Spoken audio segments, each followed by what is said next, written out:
Léman est un lieu mythique pour tous les amateurs de sport mécanique. Le circuit est mondialement connu pour recevoir les 24 heures du Mans, le Mans classique, le Grand Prix de France de moto et d'autres courses de renom. Pouvoir s'élancer dans la ligne droite des stands et passer sous la passerelle Dunlop est le rêve de bien des pilotes professionnels ou amateurs.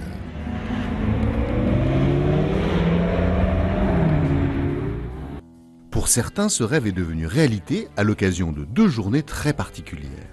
Le circuit Bugatti a en effet accueilli pour la première fois les journées Exclusive Drive. Gilles Maillet, organisateur de cet événement, nous en dit plus. L'idée en fait d'Exclusive Drive est née il y a 2 ans sur une sortie circuit, un track days complètement classique. Et l'idée était de mêler en fait le plaisir qu'avaient les gens de rouler avec leur propre automobile et en même temps d'essayer des voitures différentes et de leur donner l'occasion de prendre le volant dans des conditions de sécurité optimum, mais aussi de plaisir et de ne pas avoir à essayer des voitures entre 2 feux rouges, ce qui aujourd'hui essayer une sportive entre 2 feux rouges n'a aucun sens.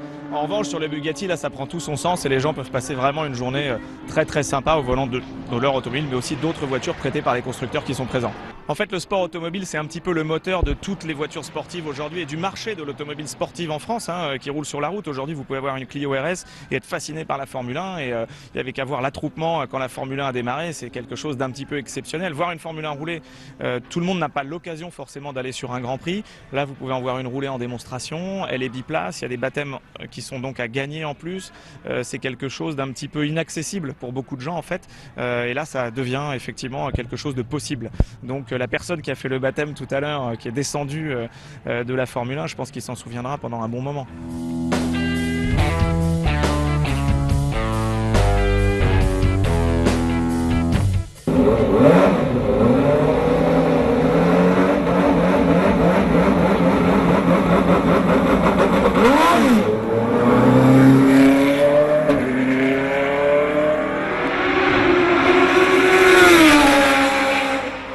En ces temps où aimer la conduite suscite l'opprobre, 2 propriétaires de GT sont venus se régaler et jouir du comportement de leurs autos lors de séquences de 20 minutes sur ce circuit d'exception. Modernes ou anciennes, toutes ont le droit de citer. Ce qui est unique avec Exclusive Drive, c'est la possibilité proposée aux participants d'échanger leurs sensations entre eux, de découvrir des nouveautés ou d'aller à la rencontre de stages de perfectionnement. Et à voir les sourires des uns et des autres, la formule est réussie.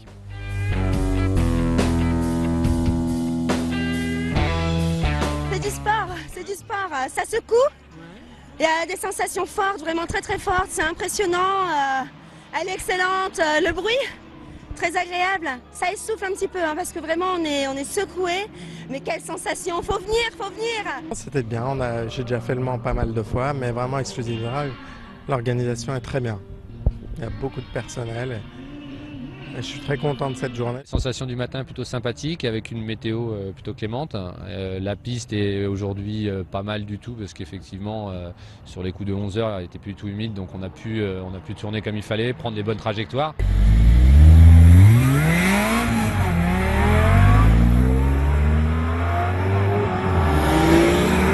C'est sans se faire prier que nous nous sommes glissés dans la peau d'un participant et que nous nous sommes ainsi retrouvés conducteurs d'une Mercedes SLS préparée par Dijon Auto Racing et pourvue d'une belle mélodieuse ligne d'échappement à Krapovic.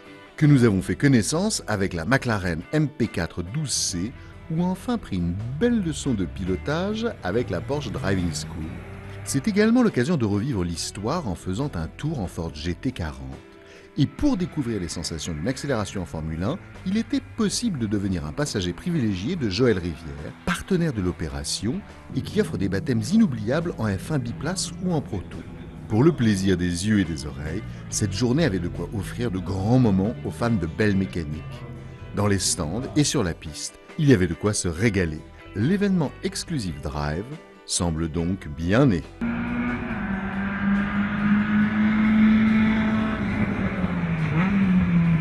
Le pari est quand même un petit peu gagné pour cette première journée. Certains constructeurs ont répondu présent, McLaren, Lamborghini, Radical, des voitures de course aussi, des gens de Scar Cup. Donc ça permet de mixer un peu tous les univers et d'avoir au final une journée qui est très sympa et une expérience pilote qui est vraiment au centre de l'événement et qui doit effectivement être pour les prochaines années, en tout cas, un événement majeur dans à la fois le sport automobile, mais aussi le plaisir de conduire des voitures sportives et pas forcément en compétition uniquement, et aussi quand on est débutant et qu'on veut accéder à la piste dans de bonnes conditions. Et c'est important effectivement qu'après tous les gens qui soient passionnés se donnent rendez-vous en début de saison sur cet événement, sur le Bugatti, dans un contexte complètement de passionnés et de pouvoir échanger sur 2 jours et de passer d'un univers à un autre en toute sécurité, en toute simplicité, et que plein de choses dont ils rêvent deviennent accessibles. Voilà.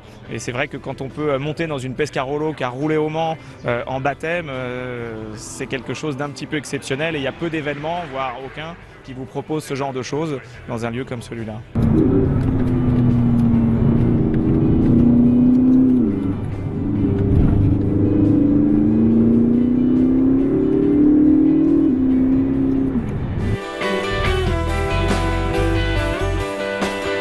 Il ne vous reste plus qu'à préparer votre casque, puis à votre tour découvrir le circuit Bugatti du Mans depuis l'asphalte. Exclusive Drive, c'est 1 fois par an, et c'est à ne pas rater.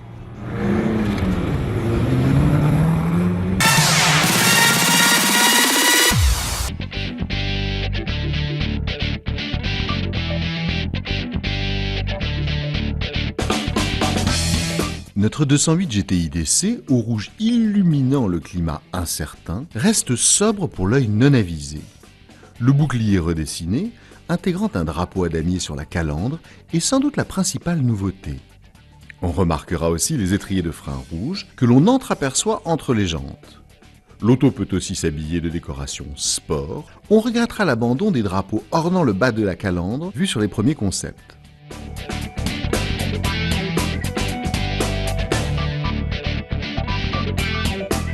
À bord, les dégradés en rouge et noir pourraient être perçus comme un hommage à la 205 GTI 1,9 litre sortie en 1986, en même temps que le tube de Jeanne Masse. Il n'en est rien, bien que l'esprit rouge des sportifs d'antan soit bien là. On est dans un habitacle mêlant luxe et sport, avec des sièges offrant un bon maintien. Les inserts en plastique dégradé sont d'un bel effet.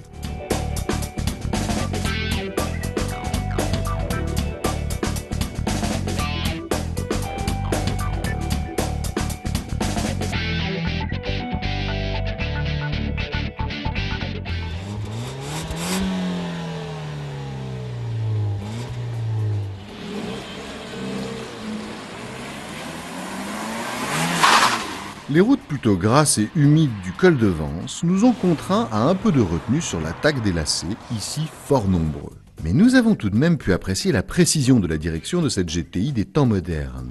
Petit volant bien en main, on pose le train avant exactement où on le désire grâce à une direction très incisive. Les suspensions raffermies collent bien l'auto à la route.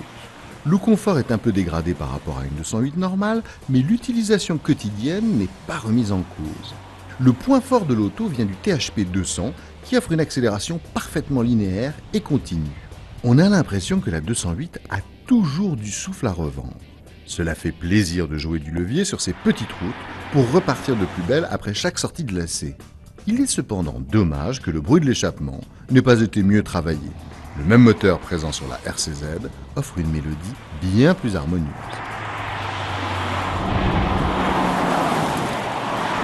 Une vraie GTI et une vraie 208. Telle est cette auto. La petite Peugeot demeure une référence sur le marché des citadines. Disponible à partir de 24 500 €, cette version ravira les adeptes de sport, refusant de sacrifier le confort. Nous reviendrons prochainement sur ce modèle, avec un essai sur circuit.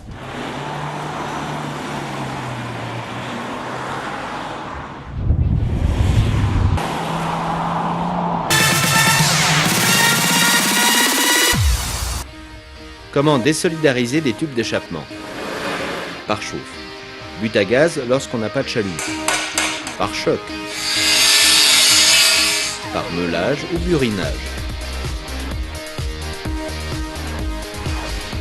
Comment visualiser une pièce, un montage, en zone non visible?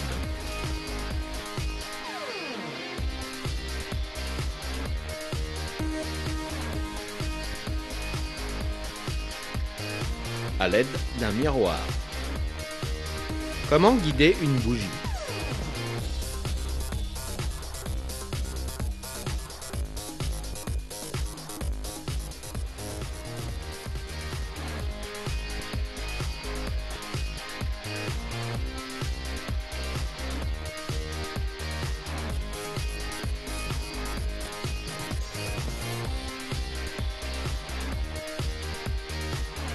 à l'aide d'une durite ou d'un tuyau plastique pour la guider vers son logement. Comment faire tenir un écrou sur une clé?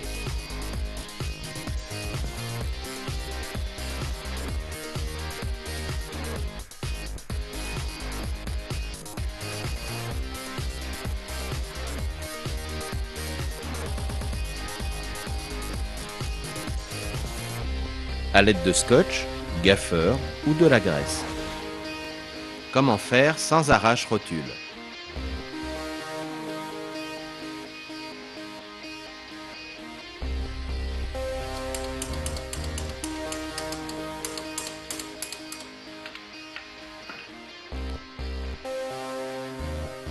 À l'aide de marteau. Comment bloquer les roues pour desserrer l'écrou de transmission?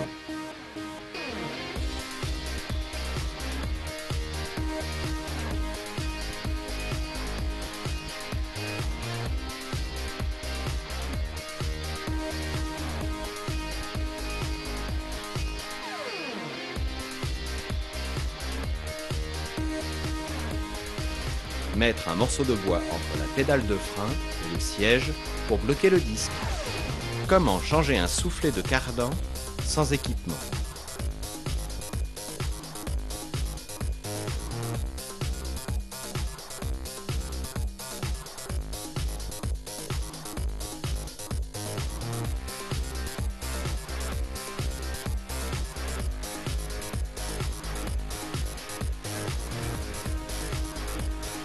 Tremper dans l'eau chaude pour détendre le plastique. Remplacer le cône par une bouteille. Comment repérer un desserrage? Tracer des repères sur les boulons et les supports et vérifier régulièrement l'alignement.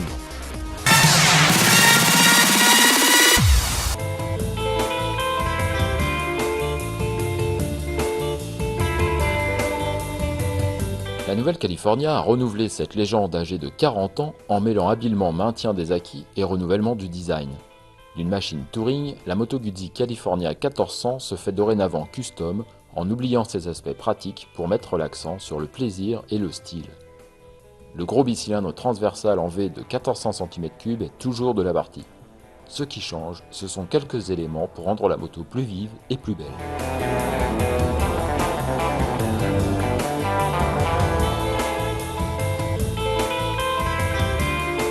Si la California 1400 n'avait plus grand chose à voir avec ses ancêtres à part d'être un toureur, cette nouvelle déclinaison en est encore plus éloignée. Sur l'avant, on trouve toujours l'imposante fourche de 46 mm avec ses étriers de frein radio signés Brembo. Mais les jantes à bâton ont ici une finition noire avec l'inscription rouge Moto Guzzi, fièrement portée. Les projecteurs latéraux ont disparu, mettant en exergue la grande optique cerclée de chrome avec les feux diurnes à LED intégrés. Le contour tout rond, qui intègre l'ordinateur de bord digital, est seul devant nos yeux, puisqu'aucun pare-brise disgracieux ni saut de vent ne vient perturber la vue. Les informations défilent en appuyant sur le bouton mode au guidon gauche. À droite, on trouve le régulateur de vitesse et le changement de mode de conduite. Le guidon est lui aussi différent en étant plus bas et moins large sur cette version custom. L'arrière est totalement modifié, même si on retrouve le large garde-boue arrondi qui surplombe le pneu de 200 mm, ainsi que les feux et clignotants à LED verticaux, véritable signature visuelle de la California 2013. La selle, légèrement arrondie et effilée sur l'arrière, s'insère parfaitement dans le prolongement de ce garde-boue. Les amortisseurs, reliés par une durite à leur réservoir séparé, sont spécifiques à ce custom. Au centre, on retrouve le large réservoir au dessin si particulier qui laisse apparaître le bicylindre de belle manière. On peut regretter que les repose-pieds plateaux ne soient pas remplacés par des accessoires plus classiques, en commande médiane ou avancée. Le style et la conduite y gagneraient.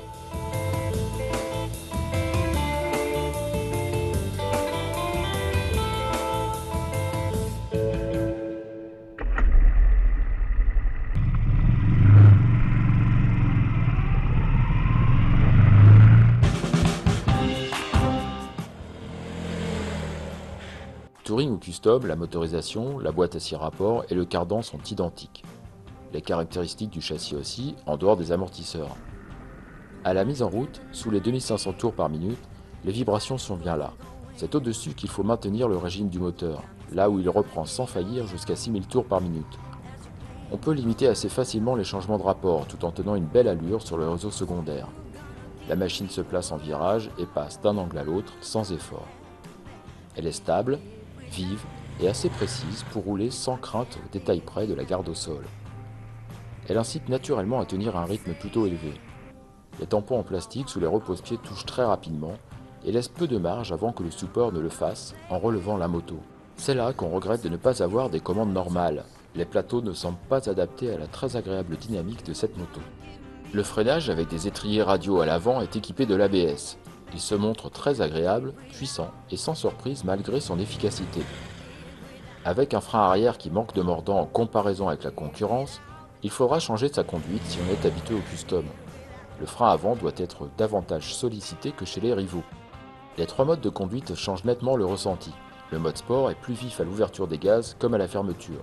Le mode tourisme est moins sensible et permet d'enrouler en douceur avec une certaine inertie à la coupure des gaz. Le Pioggia est à réserver pour la pluie ou les conditions difficiles. Avec le guidon plus bas, un moteur dynamique et une certaine facilité de prise en main, la California Custom est très facile à emmener en ville avec une bonne maniabilité dans la catégorie.